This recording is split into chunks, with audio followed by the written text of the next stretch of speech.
Last video में देख रहे थे कि number of zeros in n factorial at the and. n factorial के आखिर में कितने जीरोज आएंगे, हम उसे काउंट करने का या फिर उसे फाइंड करने का हमने एक फॉर्मूला या तरीका देखा था। n divide by 5 plus n divide by 5 square plus n divide by 5 की क्यूब एंड सो ऑन। इसमें देखने वाली बात यह है कि हम इसमें 5 के फैक्टर्स काउंट कर रहे हैं, total number of factors of 5 in n factorial. ऐसा क्यों कर रहे हैं हम? इसको एक और तरीके से समझा सकता है कि मान के चलो हमारा n फैक्टोरियल 49 है, हमें 49 का फैक्टोरियल निकालना है। इसमें जहां जहां 5 आएगा वो होंगे 5, 10, 15, 20, 25, 30, 35, 40 एंड 45, राइट। ठीक है, तो जहां पे एक फैक्टर है 5 का, सिर्फ सिंगल फैक्टर है, वहां पे इस वाले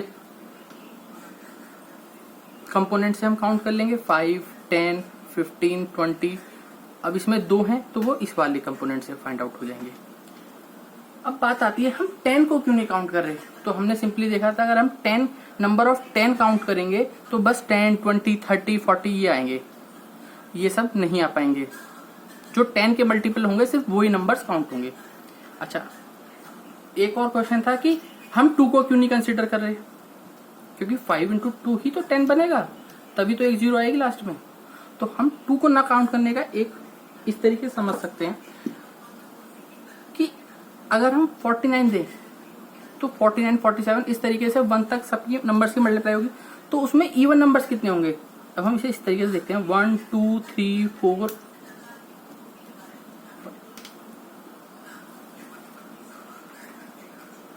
and dot dot dot up to 49। तो हम देख पा रहे हैं कि 5 के मल्टीपल से पहले 2 इवन नंबर आ गए, 10 के मल्टीपल से पहले 2 इवन नंबर फिर आ गए। तो नंबर ऑफ इवन नंबर्स बहुत ज्यादा हैं एज कंपेयर टू 5 के फैक्टर्स के मुकाबले। तो इसीलिए वो नेचुरली उससे ज्यादा ही होंगे 2 के मल्टीपल 5 से। तो हम सीधा सीधा 5 के मल्टीपल काउंट कर लेते हैं और जितने 5 के मल्टीपल होंगे उससे ज्यादा 2 के मल्टीपल होंगे ही होंगे, तो वो सब 10 बन ही जाएंगे। इस तरीके से हम इसलिए हम ऐसा कर रहे हैं।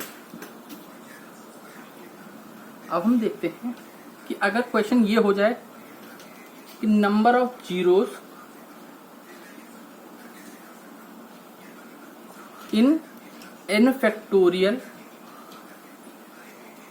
Raise to power y factorial at the end, तो इसका हम सिंपली ऐसे डिफाइन करते हैं। हम इसमें k की वैल्यू निकाल लेंगे n/5 plus n/5 square and dot dot dot, and number of zeros हो जाएंगी k इंटू वाई का फैक्टोरियल। ठीक है, अब हम इस ट्रिक को थोड़ा एक्सप्लेन करते हैं ऐसा क्यों होगा। तो कितने हो जाएंगे इसमें? k इंटू वाई का फैक्टोरियल। तो ये तो आपको समझ में आ ही रहा होगा, k हो जाएगा n फैक्टोरियल में नंबर ऑफ जीरोस। मान के चलो हमारी कोई नंबर आया 2, 3, 4, 5, 0, 0, 0। ये आर्बिट्री नंबर है, ये किसी का फैक्टोरियल हो भी सकता है और नहीं भी, मोस्टली नहीं होगा। लेकिन हम इसमें देखते हैं, हम मान के चलते हैं ये किसी का फैक्टोरियल है, या सपोज हम फैक्टोरियल ले ही लेते हैं, हम 10 का फैक्टोरियल लेते हैं। ठीक है, 10 का फैक्टोरियल होगा 3628800। ठीक है, इसमें लास्ट में 2 0 आ रही है,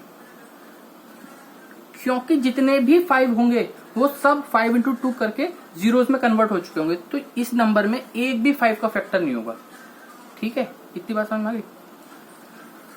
अब हम इसको मान के चलो 10, इसको 3 फैक्टोरियल ऊपर पावर दे देते हैं, तो ये क्या हो जाएगा?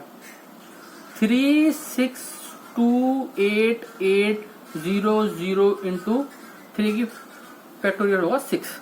ठीक है, तो अब क्या हो जाएगा? इसमें 2 जीरो हैं, हमको ये 6 बार लिखना होगा नंबर 2688800 इंटू 3628800। इसी तरीके से हम 6 टाइम्स लिखेंगे। मैं लिख देता हूँ, चलिए थोड़ा आसान रहेगा समझना। 3628800 इंटू 3628800 इंटू 3628800 इंटू यहाँ पे एक 8 और आएगा 3628800। अब इसमें टोटल कितनी हो गई जीरो? 6 इंटू 2 12 हो जाएंगी, 6 इंटू 2, तो जितनी हमारी number of zeros I n factorial में इंटू y का फैक्टोरियल जो भी आएगा, तो उतनी नंबर ऑफ जीरोज आ गई। इनमें से किसी में भी 5 का फैक्टर नहीं होगा, तो नेक्स्ट वो इनके आपस में मल्टीप्लाई के बाद जीरो बनेगी। तो सिंपल सी हमारा ये फॉर्मूला उसके लिए बन गया। ठीक है, अगर number of zeros n factorial raise to y factorial पूछा जाए तो आ जाएंगी k into Y factorial. k क्या है? Number of zeros in n factorial. ठीक है, thank you guys for this video and please subscribe my channel and share it with your friends and hit bell icon button for more such videos. Thank you guys.